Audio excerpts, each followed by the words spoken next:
chers amis, merci beaucoup d'être là malgré le froid sibérien.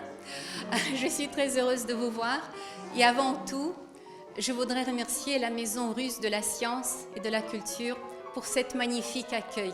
Спасибо огромное, дорогие наши друзья. Et aussi, je voudrais remercier l'amie de mon père et la première traductrice des œuvres de mon père, Madame Georgette Klarsfeld, qui est là au premier rang. Et je vous demande de la saluer. En fait, Madame Georgette Klarsfeld, c'est une brillante enseignante qui a su éveiller l'intérêt pour la langue russe chez ses élèves, des centaines de jeunes Français et Françaises.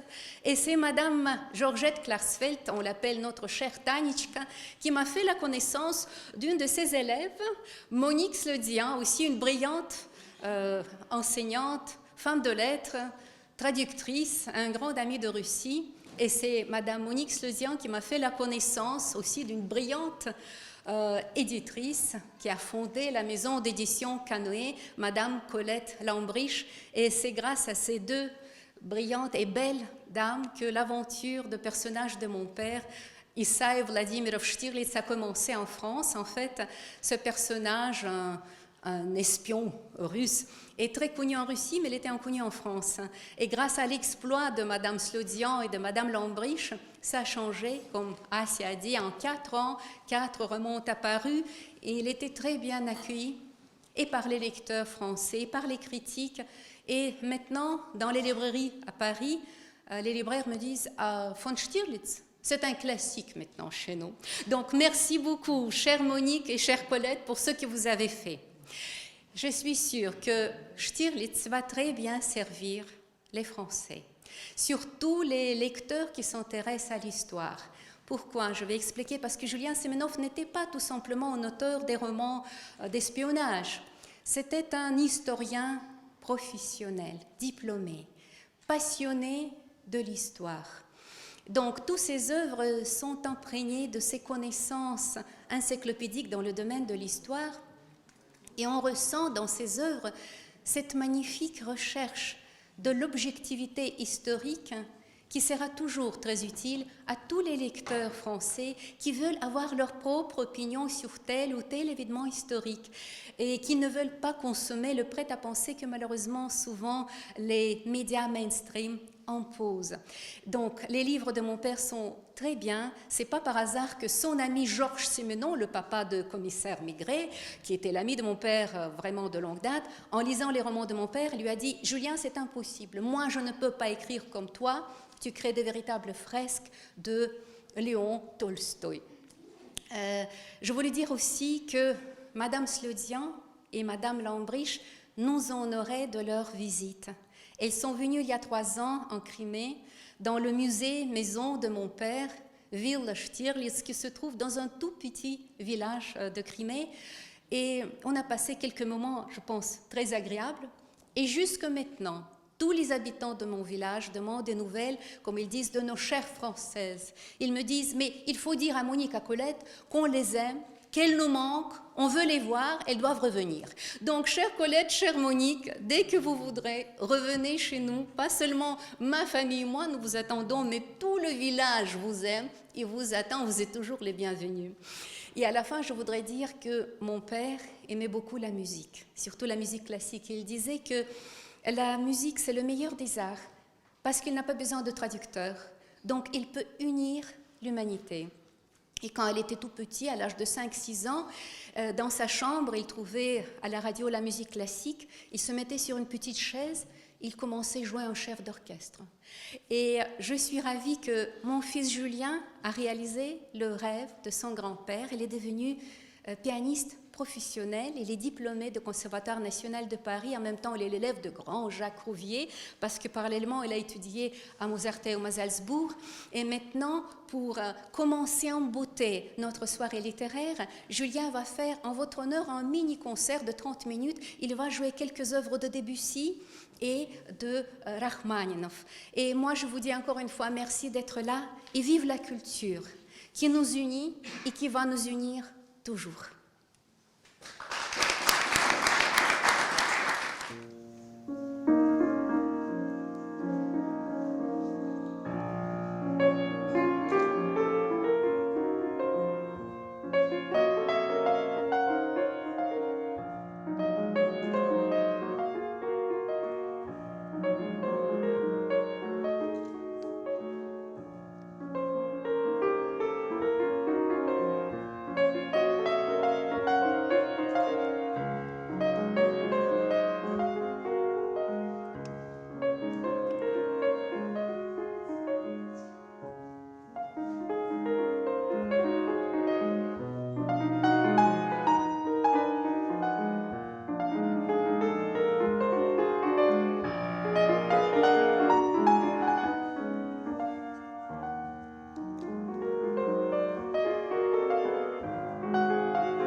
Merci d'être là. Merci à Olga Semenova de m'avoir invitée et à la Maison de la Culture Russe de me recevoir pour parler de la réception en France de l'œuvre de Julian Semyonov.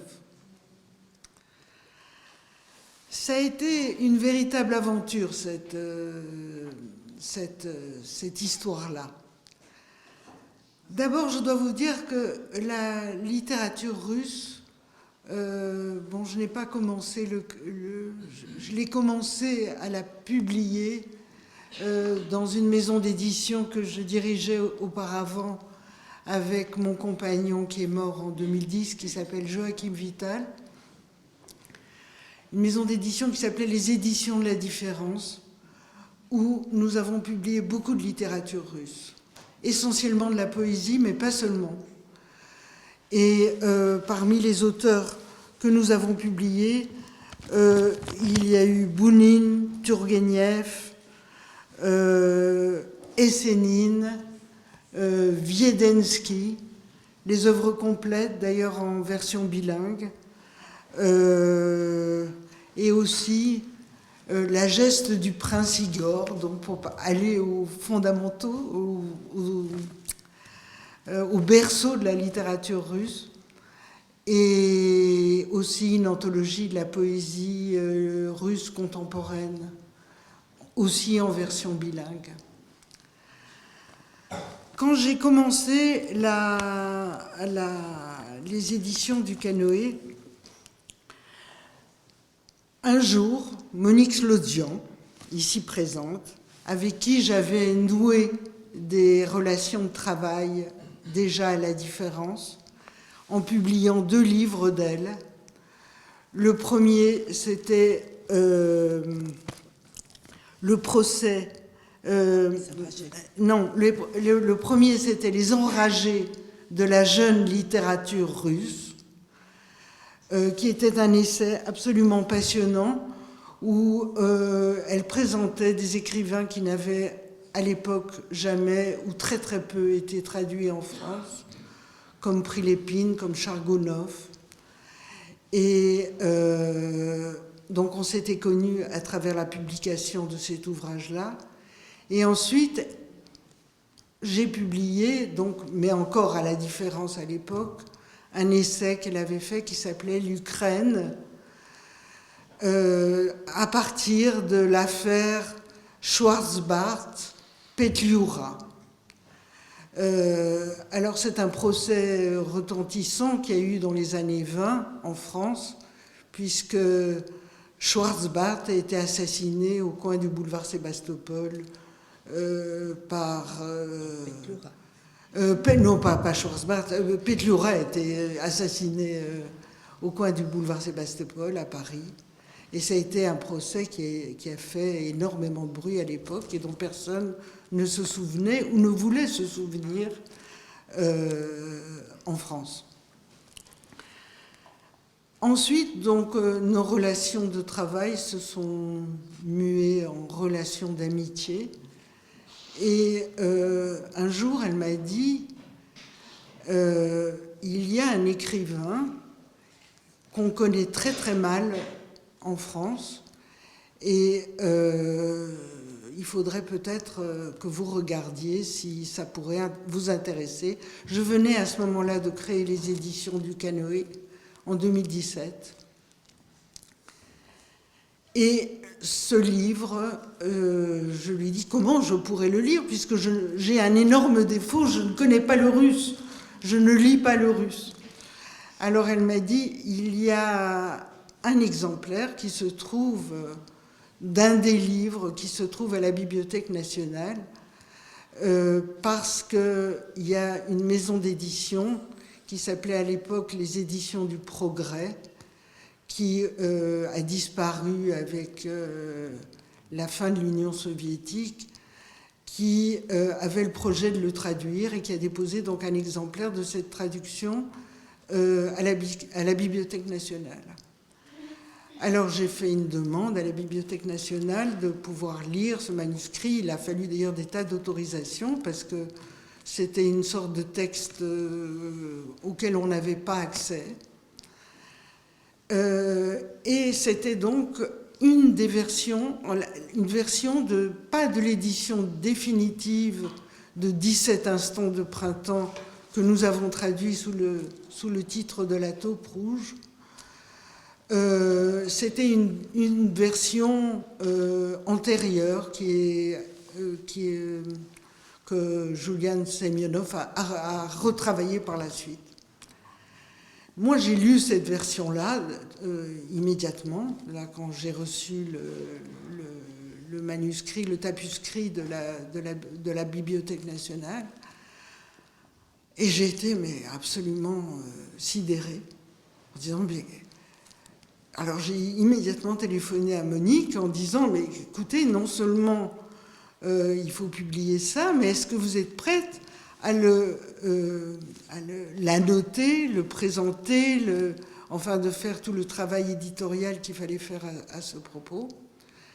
Et ce qu'il faut faire, c'est non seulement s'il y a une suite et s'il y a différents volumes, c'est non seulement publier ce volume-là, mais il faut publier toute la série avec ce héros qui était donc Stirlitz, Issaïev quand il s'agissait de l'époque où il était en Russie, et donc Stirlitz quand il est infiltré dans l'Allemagne nazie. Voilà, c'est comme ça que l'histoire a commencé. Alors on a fait ça, et l'idée c'était d'essayer de le faire le plus possible, parce qu'il y a 12 livres, je crois, il y a une série de 12 romans. Pardon ? 13. Il y en a 13. Il y en a 13. Je croyais qu'il y en avait 14, j'ai dit 12. 13, une petite nouvelle. Oui, voilà. Donc, je dis, il faut faire l'ensemble, parce que c'est plus que des romans, c'est pas uniquement des romans d'espionnage, comme le disait Olga Semenova, c'est tout à fait autre chose. C'est la vision de l'histoire autrement. Autrement que nous, lecteurs français, on nous l'a raconté. On nous l'a raconté à travers des romans d'espionnage, anglais ou américains, puisque en fait les grands auteurs connus en France, c'était soit John le Carré avec Smiley, soit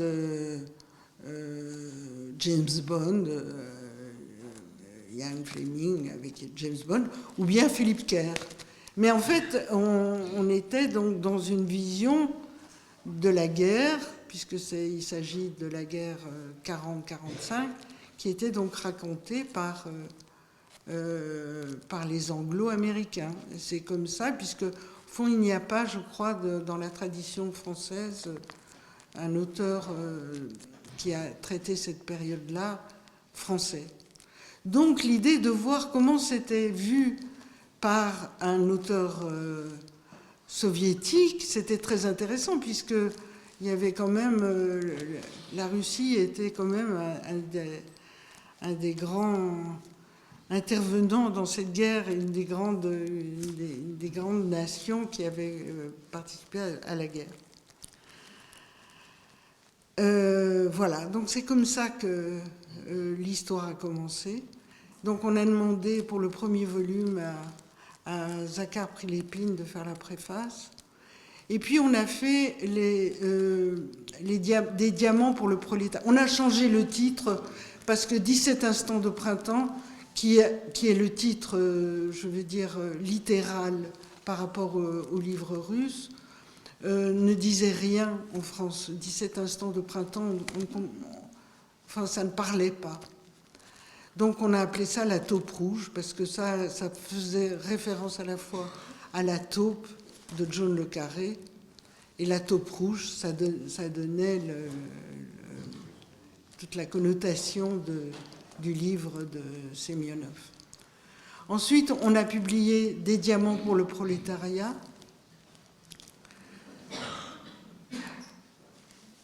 qui revenait, si vous voulez, en arrière, c'est-à-dire au temps de Lénine, au moment de... en 1921, c'est la date où a commencé la période que couvre ce livre-là. Donc on faisait un retour à Isaïev pour permettre aux lecteurs de voir que Stirlitz, c'était pendant la guerre et dans l'infiltration dans l'Allemagne nazie, mais qu'avant, le héros Stirlitz s'appelait Isaïev et ça couvrait la période où Lénine voulait changer le système économique en Russie.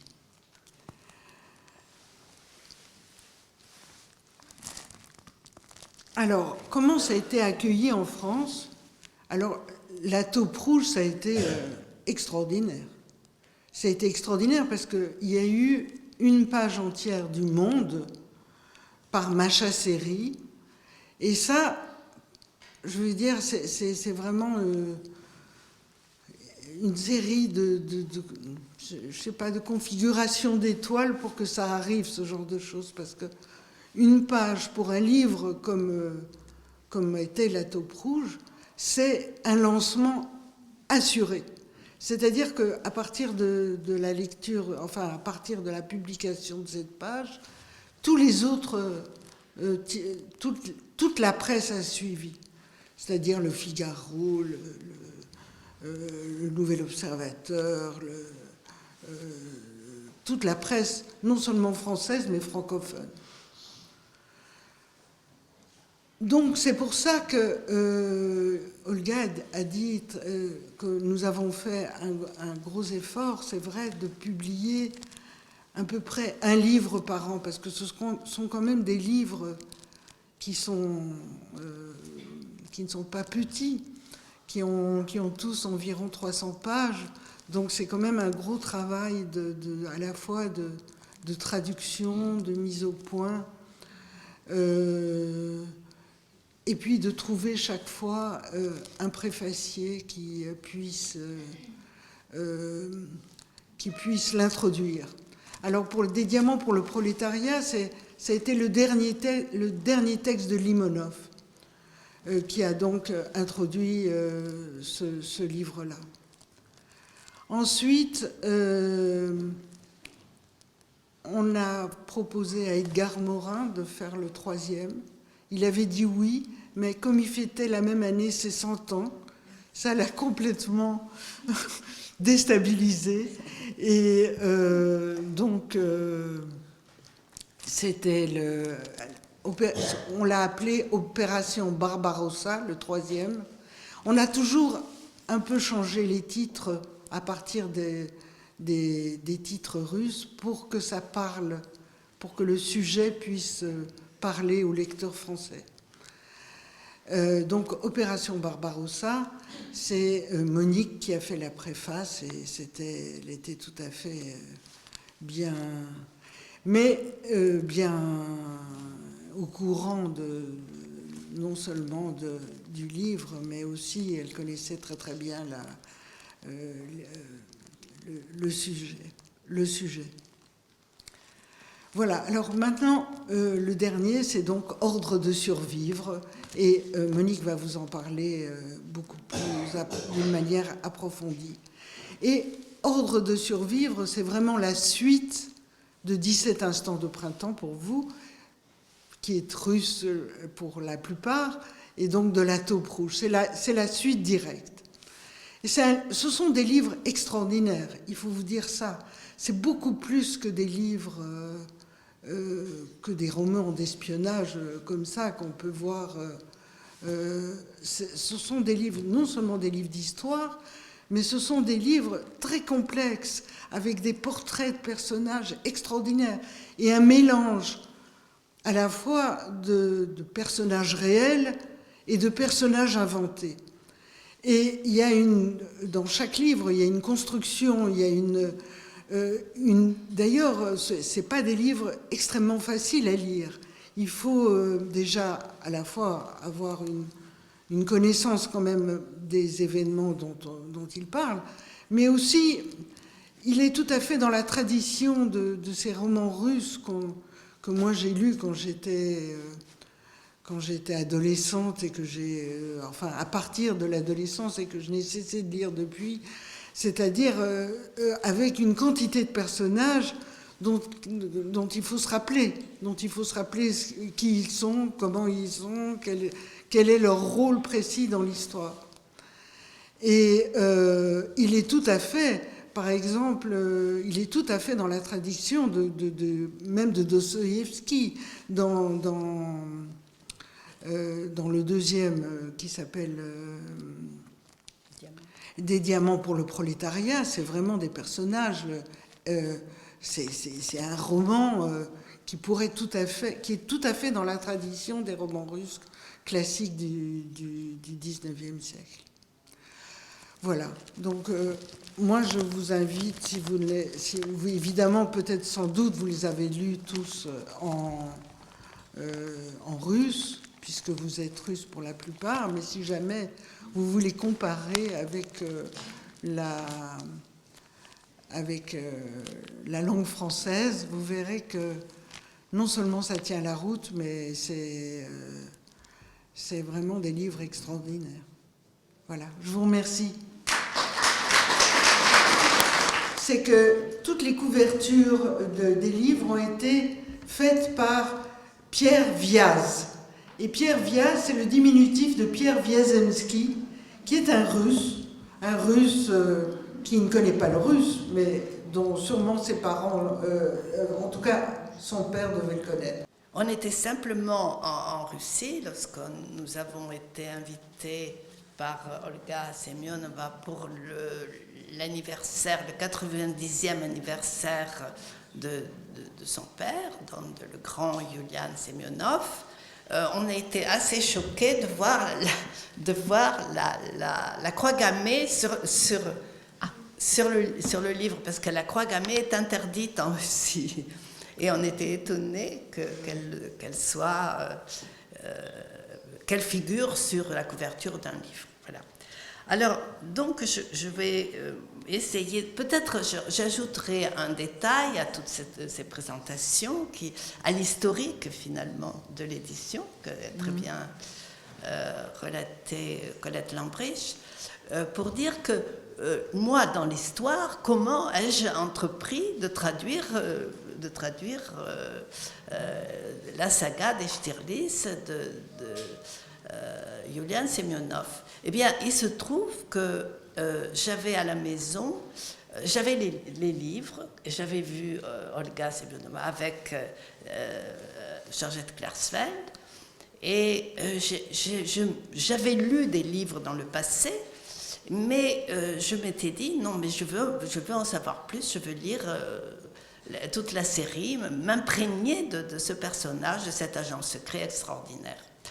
Et il se trouve que Zakhar Prilepine est venu chez moi, habiter chez moi quelques jours, et a trouvé ces livres. Il m'a dit, mais comment tu n'as pas traduit les Semyonov?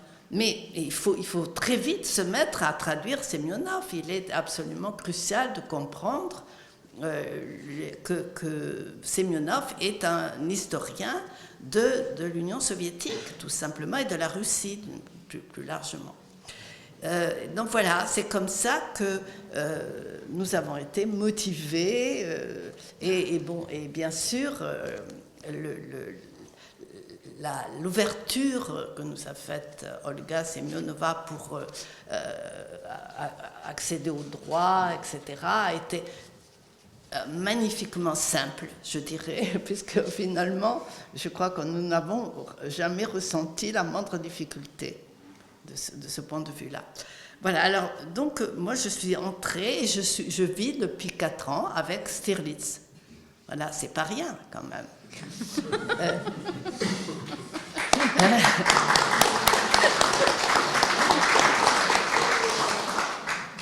Alors, je préfère parler de l'agent secret plutôt que de l'espion. Parce que je trouve que l'espion, c'est quelque chose de très occidental. C'est un agent secret au sens noble du terme. Et il est donc infiltré, comme vous le savez, dans le cercle restreint des hauts dirigeants nazis pendant la dernière guerre. Après avoir fait ses débuts, je vais en parler aussi, comme Issaïev, sous le nom d'Issaïev, dans la guerre civile.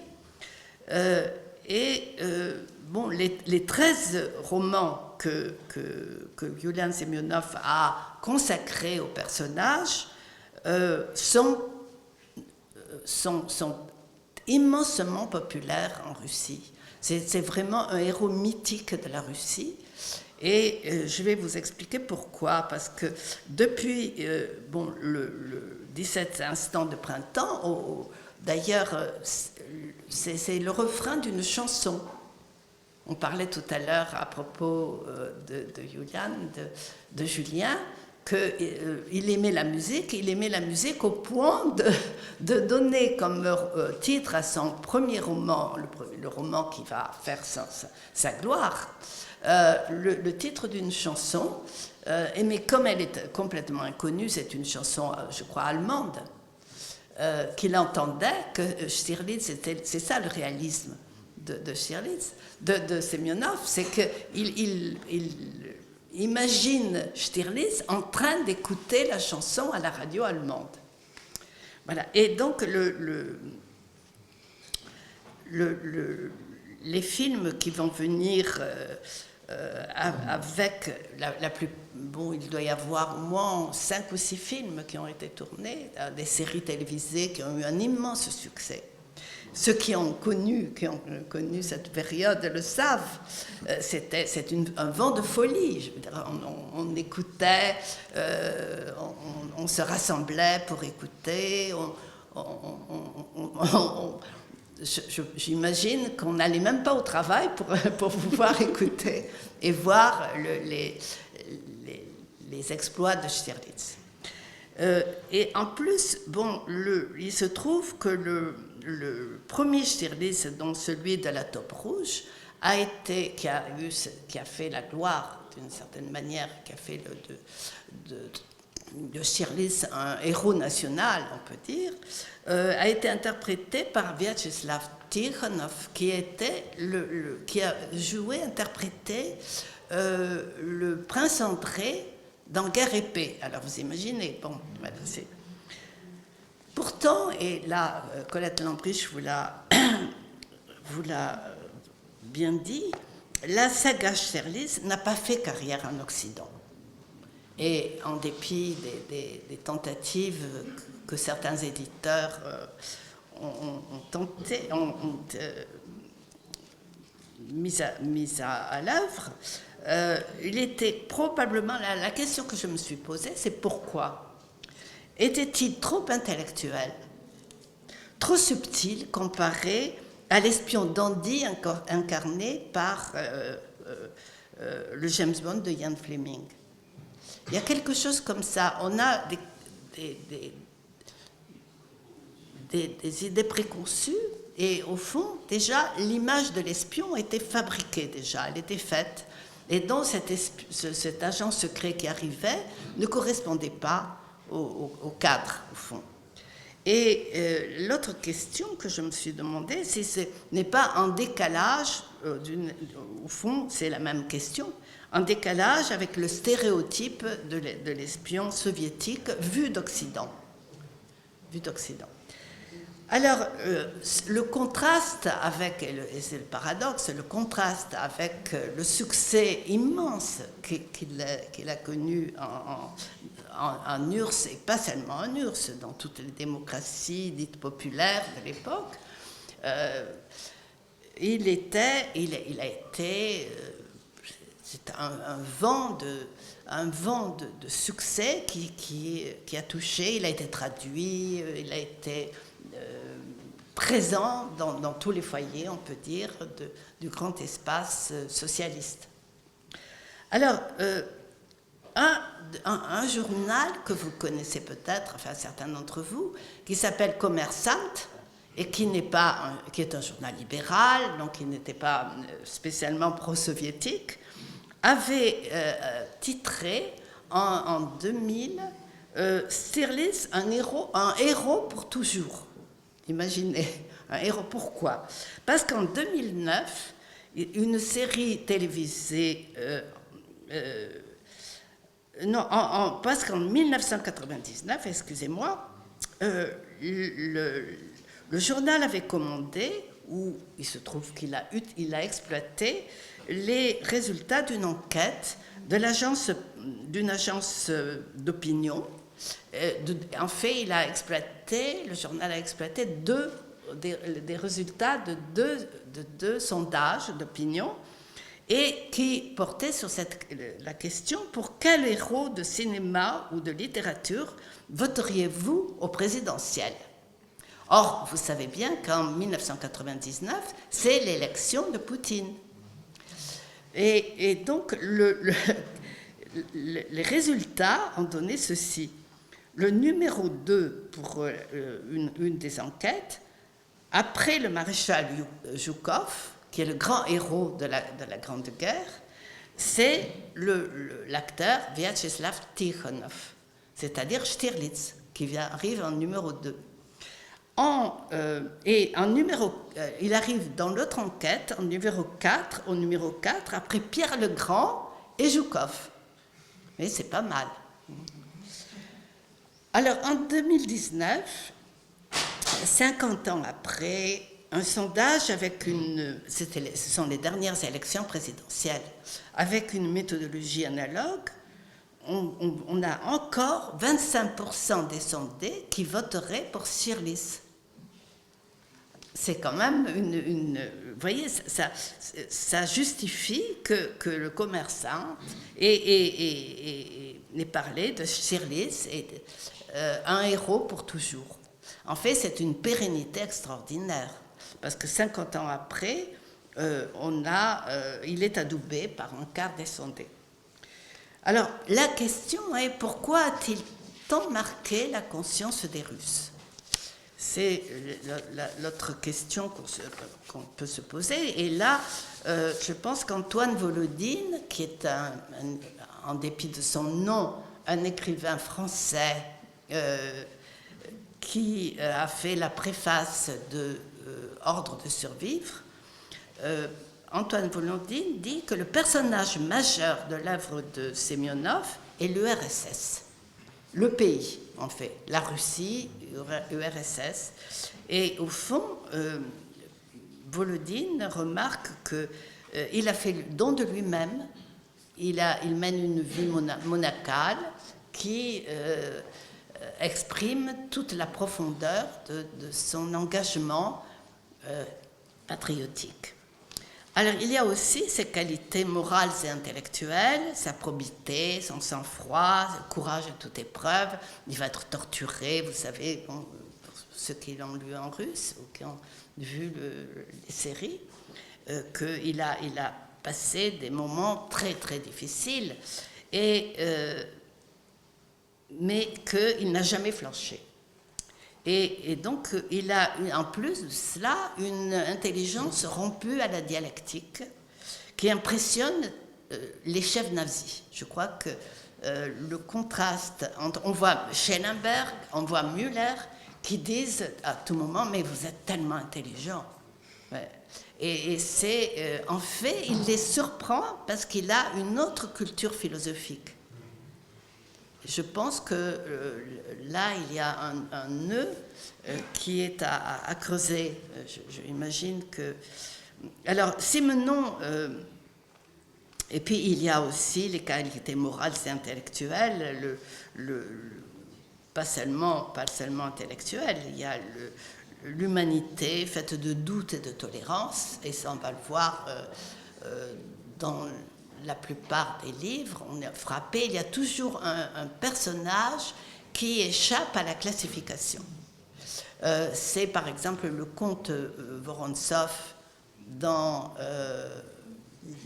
Les Diamants, le comte Vorontsov, qui travaille, qui essaie de s'approprier, de dérober les diamants pour le compte des Blancs.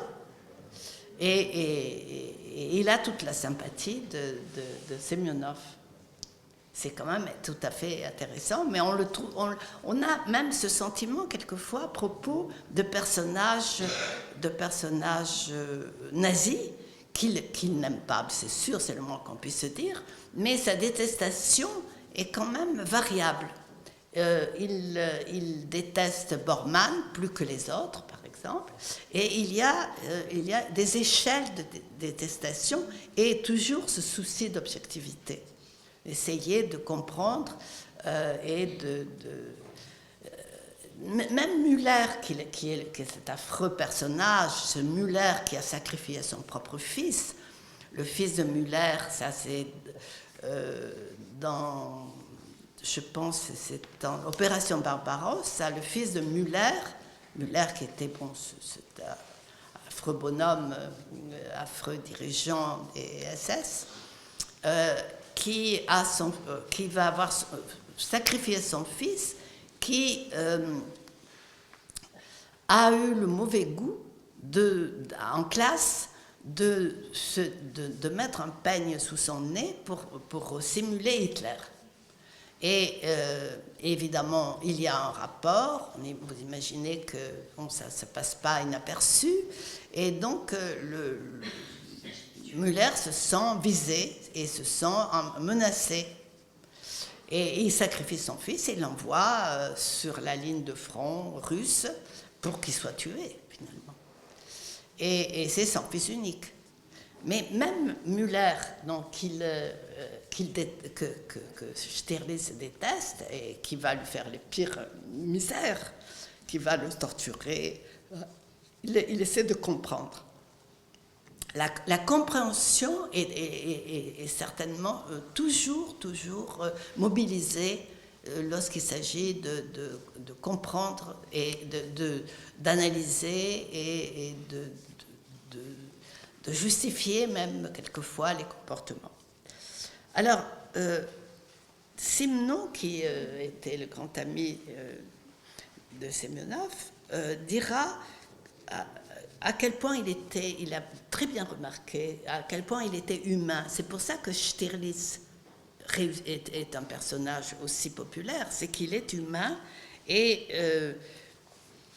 il le dira à plusieurs reprises et on ne peut qu'être d'accord avec lui, bien sûr, mais la prédiction de John Calder, le premier éditeur de la Taupe Rouge, c'est l'éditeur anglais, et John Calder est l'éditeur de Samuel Beckett, de Hemingway, de Marguerite Duras, la grande littérature donc, internationale, et il découvre Stirlitz dans les années 80, et c'est lui qui comprendra plus profondément, je crois, Semyonov encore que les autres. Il dira les livres de Julian résisteront à l'usure du temps parce qu'ils contiennent une dimension philosophique qui manque à John le Carré. Et en effet, je crois que le fond du miracle Semyonov, c'est la révolution dans la tradition du roman d'espionnage en fusionnant les genres. Ce sont des livres qui sont à la fois des polars, des romans psychologiques et des livres d'histoire. Et ça, c'est une superbe réussite.